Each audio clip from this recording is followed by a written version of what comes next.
In this episode of Journey to World Time Attack, we talk to three competitors at their final track day before packing up and heading to Sydney. Danny Laycock in his Ford Focus RS. Chris Hunter in his GR Yaris. And Stuart Chapman in his Evo 10.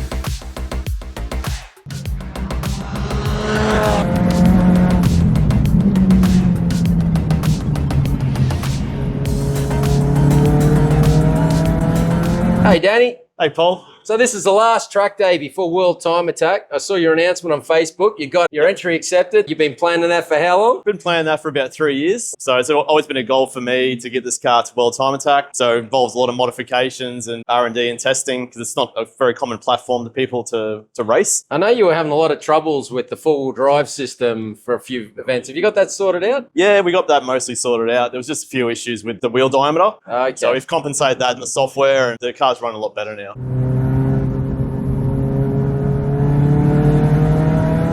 So was that holding you back from putting your entry in the World Time Attack, getting all that sort of stuff sorted? Yeah, it's just that and a few other things. So I needed the cage, obviously, so we put a half cage in the car. Also fitted a bucket seat and a harness as well. So that's all stuff to help me stay planning the car and give me that safety as well. Have you noticed the difference out there running around with the seat and the cage?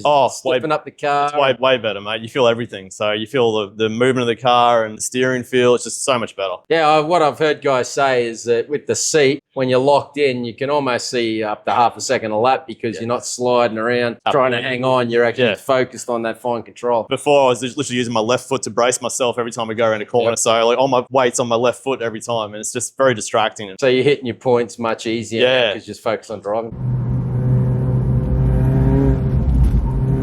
Yeah, you're more concentrated as well in the car, so you're not having to think about bracing yourself and just thinking about the corners coming up next. And power, what have we done? Power-wise, we've got 330 kilowatt maybe. We haven't dynoed it yet. So we have a larger turbo and cams that got installed recently. And hopefully that's going to make a bit of a difference for World Time Attack to give me a bit more speed down the straight. That big front straight at Eastern Creek, really long down that first left-hander, mate. It's going to be scary. Have you driven Eastern Creek before? Never driven it. I'm going on Thursday for practice first. So hopefully, my 2 15-minute sessions I get will be enough.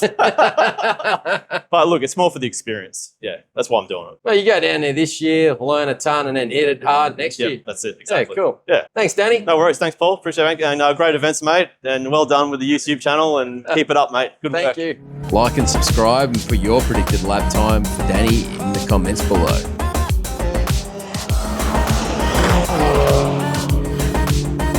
Hey, Chris. Hey, Paul. So we've had the Time Attack here today, dried out enough in the middle of the day for a run. You've got the car here. We talked about prepping it up for World Time Attack last time I saw you. Yep. This would have been your last shakedown before the event.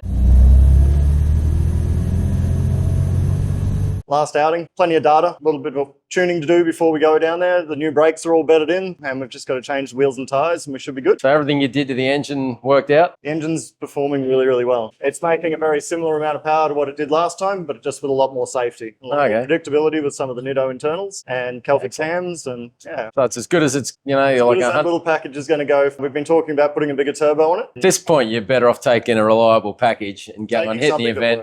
100%. Having a good weekend. It's still got a lot more left in it. The engine's capable of a lot more. Going with a surefire thing is better than going down and testing at an event that's far away from home and many less tools. Definitely. So earlier you were telling me about a moment you had out in the track. I had a big moment out of 5 where we got a little bit loose, and I stayed into it for probably a little bit longer than I should have.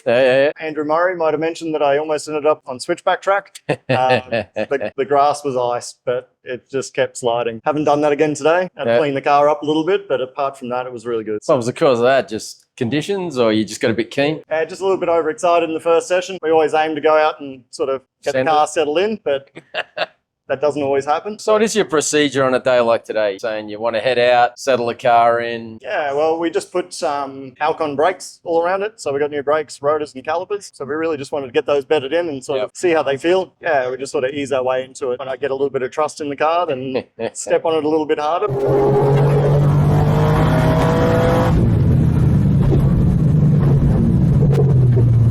Just held that throttle for a little bit too long this morning. Fair enough. Yeah, but the brakes were really good in the dry session this afternoon. We got some cooling to go onto it between now and time attack. Yeah, good. End of main straight going into turn 1. We want to make sure those brakes are going to work. That's about all the changes we're going to do. We'll just do a bit of service work. We're doing some oil analysis on the new one as well. We've worked with some new coatings and some new materials and machining processes and bed-in processes. We've got just about every sensor under the sun on the engine as well, feeding back to the Motec. Data's king.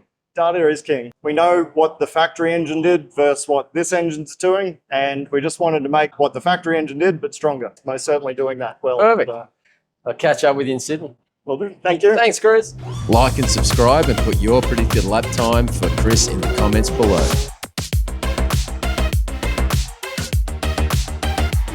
So you're here prepping for World Time Attack today? Yep.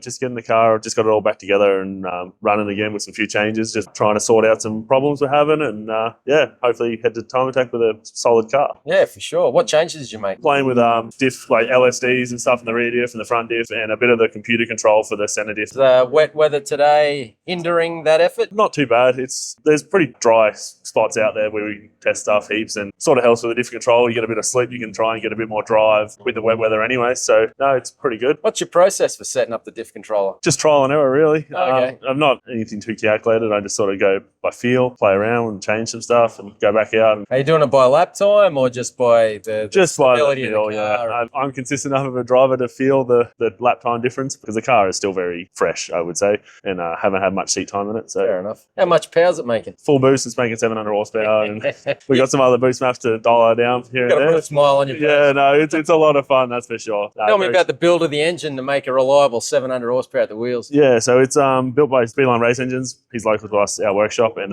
it's a sleeve 2.2 litre Nitto stroker. Just some nice headgear and stuff, and a nice G35 900 turbo on it. Sort of boosters are on for the 700. It's around the 32 pound Wow. boost. So we just hopefully turn it up one day, but the turbo's a bit small at the moment. Yeah, okay. So is that after World Time Attack? Get down there. Yeah. Keep it reliable. Keep it reliable. Get some fun laps weekend in. out of it. Exactly. So I'll come look for you at the pits at World Time Attack. for sure, we'll see you down there. Yeah, cool. Thanks, Sounds man. good. All good. Like and subscribe for your predicted lap time for Stuart in the comments below.